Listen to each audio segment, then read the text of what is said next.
Fascinating is how we learned to recognize the different classes ourselves just from the fashions, and there developed a hierarchy among the extras on who you could talk to and who you couldn't, and who you treated with more respect and who you didn't. It was really bizarre. The first class passengers, according to what some of the extras said, you actually almost started to feel a little bit of a separation. Yeah, because when you were on deck, like when you're on the set, you're hanging around with the other extras from your class. If they're filming a first-class scene, it's all first-class extras, that sort of thing. So, on or off the set, you end up spending so much time with just people from your class. Those are the scenes they're filming today, and so third class don't have to show up or whatever. And so, yeah, there was sort of a hierarchy. You know that it's gone. Of course I know it's gone.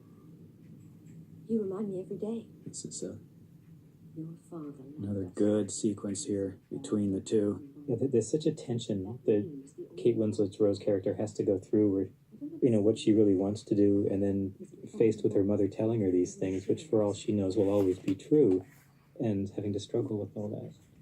Why are you being so selfish? I'm being selfish.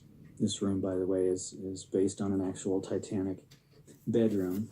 We have a photograph of B-59. It's the Old Dutch decor.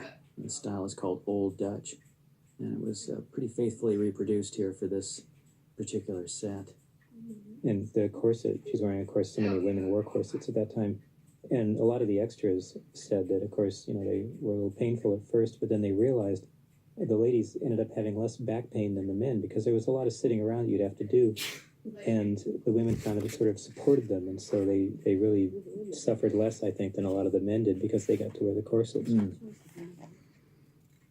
And also it sort of makes it easier because, a proper Edwardian never used the back of a chair. And for the ladies, it was easy because you can't lean back if you're wearing a corset anyway. Yeah. Again, the stuff that you learn.